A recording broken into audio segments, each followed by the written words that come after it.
enjoying your favorite M&Ms and wondered, what's their story? Well, in the next couple minutes, I'm going to be telling you just that. In 1941, as stated by inventors.com, the idea started in Spain. Now, Forrest Mars Sr. was there, and he had seen some soldiers eating a chocolate-covered candy. Well, the idea stuck with him, and he came back to the States, and he got together with Bruce Murray, and he perfected the idea and the recipe of the M&Ms that we have known and loved. Now, initially, it was introduced to American GIs during World War II, and it was sold exclusively to them. Of course, their popularity grew, and the candies went mainstream, and they were available for public to enjoy and love. Now, originally the candies were put in a tube, but by 1948 they were put into the brown bag that we all know. And the original colors that were used were red, yellow, green, brown, orange, and violet. Yes, violet. Violet, of course, did not last very long. And in fact, tan was used for a brief time. Of course, a brief time because it was soon replaced by another color.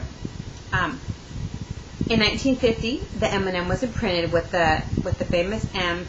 Now, originally it was in black imprint, and then they changed it to the white print that we all know. They felt that this unique trademark gave them like a little bit of an edge over other candies, as stated on M&M.com, because they had their initials on the candy, so it kind of gave them a little bit of an edge. Soon after this, the peanut M&M was added to the mix of available flavors, along with the saying, "Melts in your mouth, not in your hand." And also at this time, M&M introduced us to the M&M characters.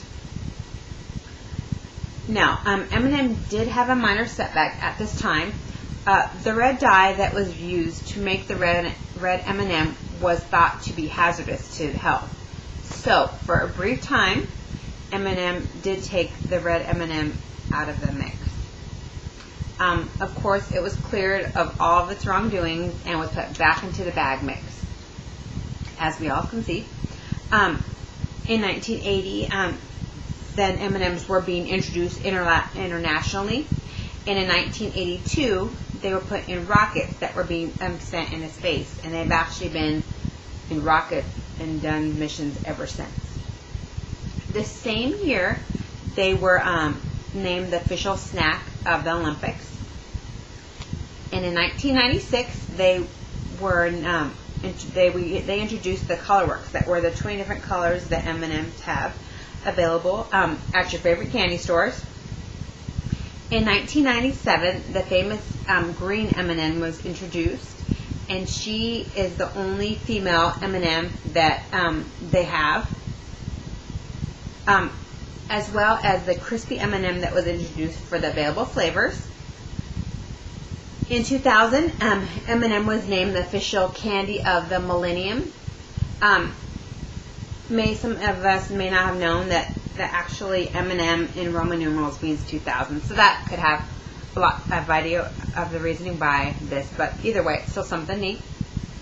Now, in 2001 and 2002, people from all over the world, from 200 different countries, were asked to vote on what color they would like to be added to the M&M mix.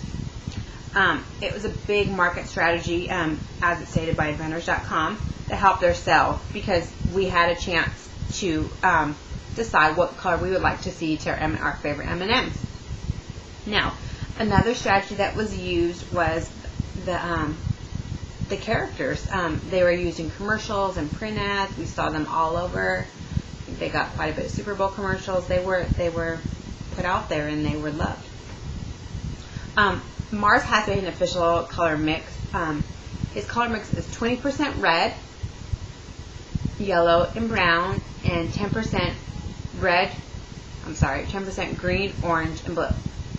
At this time, the available flavors are chocolate, peanut butter, almond, crispy, coconut, mint, dark chocolate, minis, colorworks, And of course, the newly introduced pretzels, which I have not tried, but I'm very excited to.